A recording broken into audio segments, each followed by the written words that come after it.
Social science एक ऐसा subject जिस सब्जेक्ट में बहुत कुछ लर्न करने का होता है और एग्जाम में चीजें रिकॉल नहीं होती, बट ट्रस्ट मी, इस सब्जेक्ट में 100 आउट ऑफ 100 लाना पॉसिबल ही नहीं, गारंटीड है अगर तुम correct strategy and right way को फॉलो करो। So hello everyone, welcome back to your study buddy channel. आज मैं तुम्हें वो टिप्स एंड ट्रिक्स बताने वाला हूँ जिसकी मदद से मैंने अपने सोशल साइंस एग्जाम में 100 आउट ऑफ 100 स्कोर किया। तो वीडियो के एंड तक बने रहना क्योंकि लास्ट में कुछ प्रो टिप्स मिलने वाली है। तो बिना देरी के वीडियो करते स्टार्ट। चैनल पे नए हो तो सब्सक्राइब कर देना, वीडियो अच्छा लगे तो लाइक कर देना। Let's start. सबसे पहला स्टेप है make your own self notes. देखो, इस सब्जेक्ट में खुद के सेल्फ नोट्स बनाना बहुत ज्यादा इंपॉर्टेंट है। तो मैंने नोट्स कैसे बनाते उसके लिए ऑलरेडी एक वीडियो बना रखा है, डिस्क्रिप्शन में जाके तुम चेक कर सकते हो। अब स्पेसिफिकली सोशल साइंस की बात करें तो उसके लिए तुम्हें कीवर्ड स्ट्रेटेजी यूज करनी है। अब कीवर्ड स्ट्रेटेजी क्या होती है उसे एक एग्जांपल की मदद से समझते हैं। अब जैसे मैंने यहाँ पे तुम्हें दिख रहा होगा कि पहले कीवर्ड लिखा पॉलिटिकल मोबिलाइजेशन और उसे एक पॉइंट में एक्सप्लेन कर दिया। दूसरा एग्जांपल देखो, एक टॉपिक है dignity and freedom of citizen और इस टॉपिक को मैंने 5 कीवर्ड्स लिखे और उसे 5 पॉइंट्स पे एक्सप्लेन कर दिया। अब जब एग्जाम में इसी टॉपिक से क्वेश्चन आएगा तो तुम्हें इन्हीं 5 कीवर्ड्स को रिकॉल करना है और इन्हीं 5 कीवर्ड्स की मदद से तुम्हें ये 5 पॉइंट्स रिकॉल हो जाएंगे। तो तुम इस मदद से एसएसटी के अंदर नोट्स बना सकते हो। सेकेंड स्टेप है रीड एनसीईआरटी रेगुलरली। देखो, इस सब्जेक्ट में एनसीईआरटी रीड करना बहुत ज्यादा इंपॉर्टेंट है क्योंकि एनसीईआरटी की लाइन से डायरेक्ट क्वेश्चन आ जाता है। जो एनसीईआरटी के अंदर ब्लॉग्स होते हैं एंड कार्टून्स होते हैं उनसे भी डायरेक्ट क्वेश्चन आ जाता है। नेक्स्ट स्टेप है मैप्स। मैप्स याद करना बहुत डिफिकल्ट लगता है कि पहला मैप याद करते हैं तो दूसरा भूल जाते हैं, दूसरा याद करते हैं तो तीसरा भूल जाते हैं। तो इन मैप्स को रिकॉल कैसे करना है? तो इसलिए तुम्हें इन्हें रैंडम रिकॉल नहीं करना, इन्हें तुम्हें स्टोरीज एंड निमोनिक्स की मदद से याद करना। जैसे फॉर एग्जाम्पल, खाकरा गुजरात में मिलता है तो आप ककरा तो निकले प्लांट जो होगा गुजरात में। वेस्ट बंगाल में दुर्गा जी की पूजा होती है तो दुर्गा प्लांट जो होगा वो वेस्ट बंगाल में होगा। तो इन्हीं ट्रिक्स एंड फनी स्टोरीज के साथ में तुम्हें इन मैप्स को रिकॉल करना है और साथ ही साथ में प्रैक्टिस करना भी बहुत ज्यादा इंपॉर्टेंट है।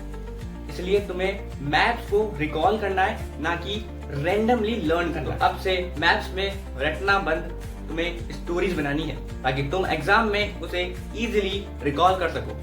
अब बात करते हैं डेट्स। डेट्स इतनी सारी होती है कि याद ही नहीं होती और ऑनेस्टली डेट्स मुझे भी याद नहीं होती थी, बट मैंने फिर उसे टाइमलाइन एंड क्रोनोलॉजी की मदद से उसे याद किया था। तो डेट्स को तुम्हें अगर रिकॉल करना है तो टाइमलाइन बनाओ। पहले एक चैप्टर कंप्लीट कर लो और उस कंप्लीट करने के बाद में तुम्हें पूरी स्टोरीज को टाइमलाइन के बेसिस पे एक पेज में लिख लेना ताकि जब तुम रिवाइज करने आओ तो टाइमलाइन की मदद से सारी डेट्स रिकॉल हो जाए। और अब साथ ही साथ में प्रो टिप भी ले लो कि एग्जाम में अगर तुम्हें एग्जैक्ट डेट याद नहीं आ रही, कि मान लो डेट थी 1972 और तुम्हें याद नहीं आ रहा तो तुम उसके लिए अप्रोक्सीमेट डेट भी लिख के आ सकते हो।